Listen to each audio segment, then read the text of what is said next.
sejahtera bagi kita semua, Shalom. Perkenalkan, nama saya Ripka Natalia Ramangan, NIM 2314201034 dari kelas A1 Keperawatan semester 1. Saat ini saya akan membahas mengenai penyakit dengan mata kuliah Bahasa Indonesia dan dosen pengampu Enci Jumliati Lambayang SPD MPD. Penyakit asma. Penyakit asma berasal dari kata asma yang diambil dari bahasa Yunani yang berarti sukar bernafas. Penyakit asma dikenal karena adanya gejala sesak nafas, batuk, dan manggil yang disebabkan oleh penyempitan saluran nafas. Asma juga disebut penyakit paru-paru kronis yang menyebabkan penderita sulit bernafas. Hal ini disebabkan karena pengencangan dari otot sekitar saluran pernafasan, peradangan, rasa nyeri, pembekakan, dan iritasi pada saluran nafas di paru-paru.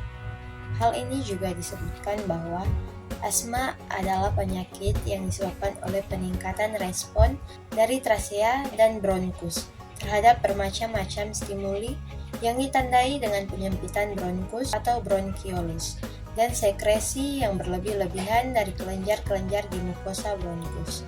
Asma adalah penyakit paru-paru kronis yang menyebabkan penderita sulit bernafas. Hal ini disebabkan karena pengencangan dari otot sekitar saluran pernafasan, peradangan, rasa nyeri, pembekakan, dan iritasi pada saluran nafas di paru-paru. Dengan kata lain, asma adalah suatu keadaan di mana terjadi penyempitan pada aliran nafas akibat dari rangsangan tertentu, sehingga menyebabkan peradangan dan menyebabkan sulitnya bernafas dan berbunyi nik setiap bernafas. Hal ini biasanya mengurangi kualitas hidup seorang penderita karena bisa menyebabkan gampang lelah dan gampang sakit. Mekanisme terjadinya asma. Pada penderita asma, penyempitan saluran nafas merupakan respon terhadap rangsangan yang tidak akan mempengaruhi kesehatan saluran nafas paru-paru. Perasaan tegang ini bisa disebabkan oleh berbagai rangsangan seperti serbuk sari, bulu hewan, asap, udara dingin, dan olahraga, serta racun yang ada di sekitar kita. Diri sendiri menyebabkan asma, begitu pula racun yang ada di sekitar kita seperti polusi udara, asap rokok, dan asap abu vulkanik. Biasanya, orang yang pernah menderita asma akan menderita asma lagi. Abu vulkanik merupakan salah satu penyebab serangan asma. Kita ketahui bersama bahwa asma merupakan penyakit yang terjadi terus-menerus dan biasanya terjadi jika ada pemicunya. Dalam hal ini, abu gunung merupakan pemicu asma yang kuat, sehingga penderita asma biasanya disertai dengan suara mengi yang dapat terjadi kapan saja karena pengaruh abu vulkanik. Saat serangan asma terjadi, pembekakan pada otot polos, bronkus, dan jaringan pelapis saluran nafas akibat peradangan dan masuknya lendir ke saluran nafas. Hal ini mengurangi diameter saluran udara, dan penyempitan ini menyebabkan orang yang menderita kondisi ini memaksakan diri untuk bernafas sekeras mungkin. Gejala-gejala asma. Secara umum, gejala asma adalah sesak nafas, batuk, berlendir, dan manggil. Gejala ini sering terjadi pada pagi hari menjelang matahari terbit. Hal ini disebabkan oleh pengaruh rendahnya keseimbangan hormon kortisol di pagi hari dan berbagai faktor lainnya.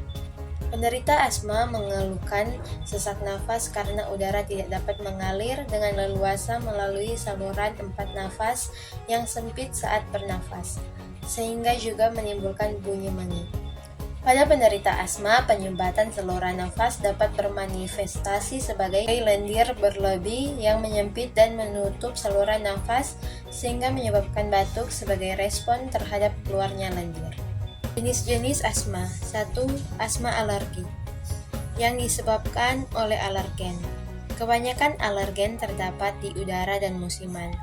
Pasien dengan asma alergik biasanya mempunyai riwayat keluarga yang alergik dan riwayat medis masa lalu eczema, rinitis, alergik, mencetuskan serangan asma. Anak-anak dengan asma alergik sering dapat mengatasi kondisi asma masa remaja. 2. Asma idiopatik, non-alergik. Tidak berhubungan dengan alergen spesifik faktor-faktor seperti common cold, infeksi trakutus respiratorius, latihan emosi dapat mencetuskan serangan. Beberapa agen farmakologi seperti aspirin dan agen antiinflamasi non-steroid lain, pewarna rambut, antagonis beta-androgenik, dan agen sulfit, pengawet makanan, juga mungkin menjadi faktor.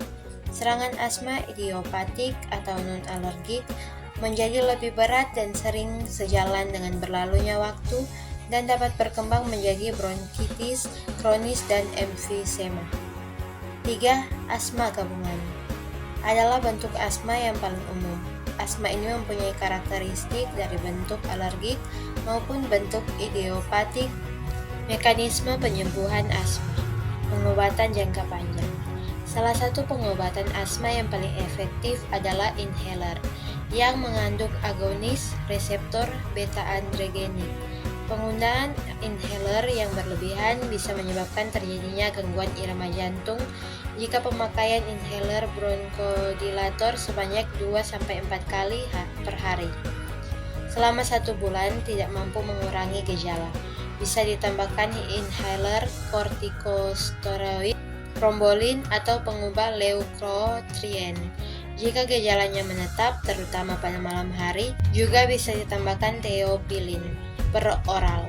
Serangan asma dapat dicegah jika faktor pemicunya diketahui dan bisa dihindari. Pengobatan jangka pendek. Metode pengobatan ini berguna dalam meredakan serangan asma yang sedang terjadi secara cepat. Selain itu, metode pengobatan jangka pendek juga bertujuan dalam mencegah kambuhnya gejala.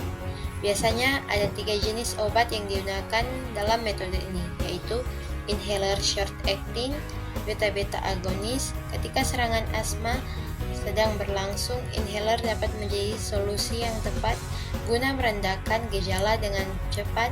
Pasalnya, inhaler mampu membuka saluran pernafasan yang menyempit sehingga udara bisa kembali masuk.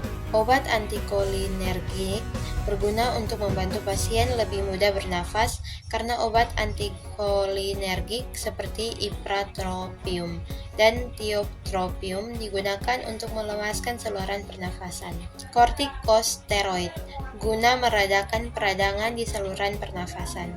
Dokter akan meresepkan kortikosteroid baik oral maupun infusi. Demikian, terima kasih.